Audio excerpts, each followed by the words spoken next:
Mesdames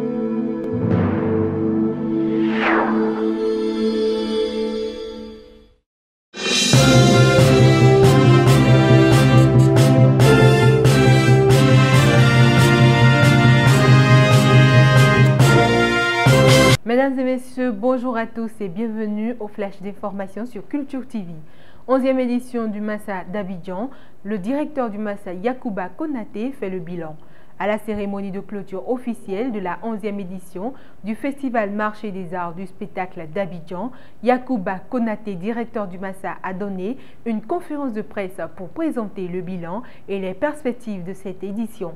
La dite conférence a eu lieu dans la salle Nyangora Porquet du Palais de la Culture à Trècheville et a pris fin par une cérémonie de remise de prix à 3 acteurs de différentes catégories.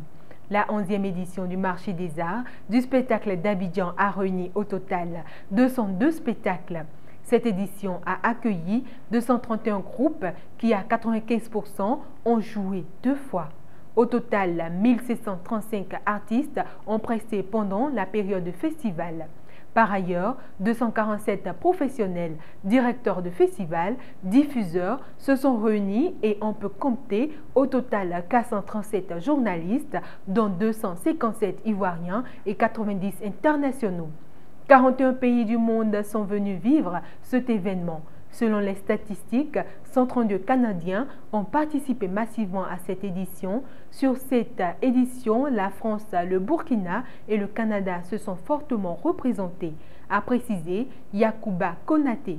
Au cours de cette conférence, le prix de l'OIF et 2 prix de la CEDEAO ont été attribués à des acteurs. Le prix de l'OIF est attribué à Joël Yao Nguessan, régisseur ivoirien. Ce prix lui permet de suivre 3 mois de formation en régie à Bruxelles.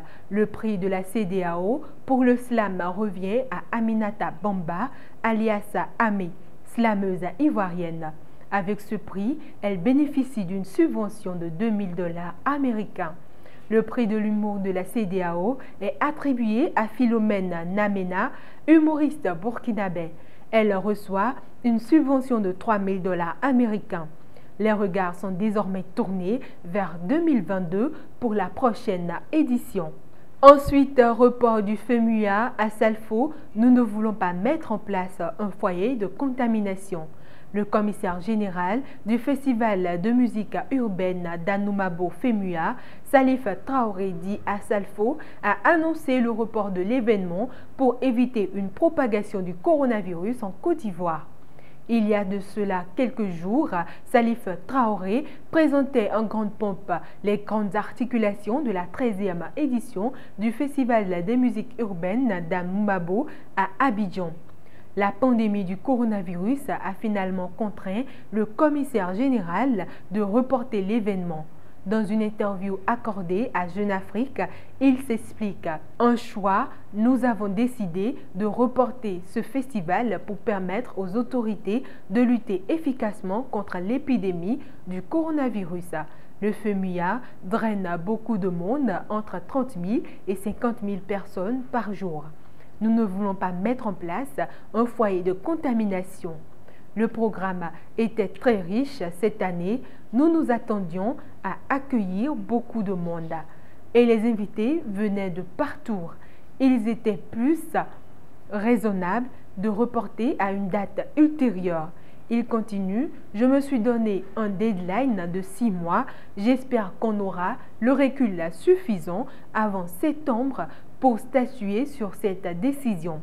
J'espère bien sûr que les décisions et les conditions seront réunies pour qu'ils se tiennent avant la fin de l'année. On continue ce flash d'information. Triste nouvelle dans le rang des artistes. Mort de l'artiste camerounais Manu Dibango des suites du coronavirus.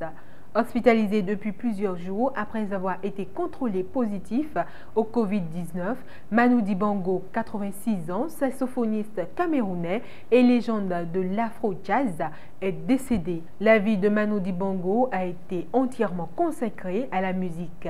Il s'est fait connaître avec un tube planétaire, quelques accords au saxophone et un refrain en tétan en 1972.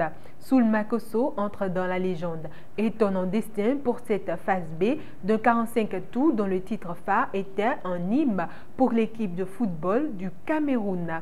À l'occasion de la Coupe d'Afrique des Nations, repéré par les DJ new-yorkais, le titre fera la conquête des États-Unis et connaîtra 1000 vies. Manu Dibango accusera même Michael Jackson de plagiat sur un morceau de l'album Thriller avant qu'un accord financier soit trouvé. C'est la fin de ce Flash Info. Merci de l'avoir suivi et prenez soin de vous contre ce nouveau virus. Il n'existe actuellement aucun vaccin contre le Covid-19. Vous pouvez réduire les risques de contracter l'infraction si vous vous nettoyez fréquemment les mains avec un produit hydraulique ou à l'eau et au savon. Vous vous couvrez le nez et la bouche avec un mouchoir ou le creux du coude quand vous toussez ou éternuez. Vous évitez les contacts étroits, moins de 1 mètre ou 3 pieds avec toute personne ayant des symptômes. Merci et prenez soin de vous.